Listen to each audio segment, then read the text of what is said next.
Well, thanks. Great to be with you. And what a sobering reality about this shooter who now we clearly know this was not some random act of violence. This guy was very thoughtful and planned. He virtually camped out by that YMCA next to the ball field for weeks, and he had a list. This was a targeted, an assassination. But can I step this back a second? This is a bigger issue. This is an attempt to overthrow the elected government. And I don't want people to lose sight of the fact that what we're seeing is not necessarily an organized attempt, but a widespread attempt by people who hate the results of the election, who want to overturn it not by another election, but by violent means, by any means possible, because they reject the election. Folks, this is an absolute threat to our democracy. Forget the Russians. Forget the fact that people are saying, oh, the Russians tried to interfere with our democracy. They tried, but there's no evidence that they changed one single vote. But what we're seeing now is not a threat from the Russians, but the radicals.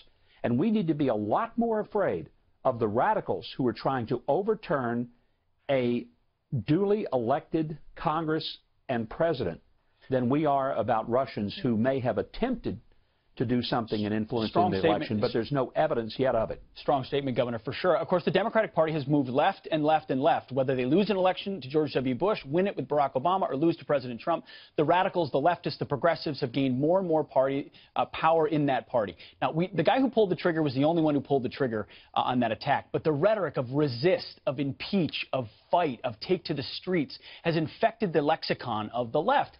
Can the leadership of that party, where is the leadership, and can they pull them back from this precipice? I really don't know. I'd like to think that some of them would be more vocal in not just denying the veracity of this as a valuable tool, but I'd like to see them just outright say, guys, this is not the way that we change things we don't like in our government. We have an election coming up in 2018. You want to change it? Go out and get some new members of Congress and the Senate.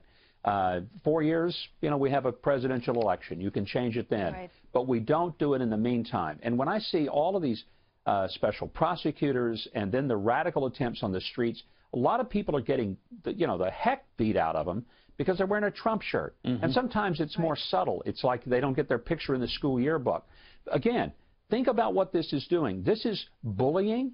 It's terrorism. Because when you scare people from wearing a shirt they want to wear, putting a flag on their car, wearing a badge, or going to a rally when they're scared to do it because they're afraid they're going to have the daylights knocked out of them by some radical leftist, then they have succeeded in changing the behavior of people in a free society. This is a threat to our way of life. It's right. Please don't let it get lost on that.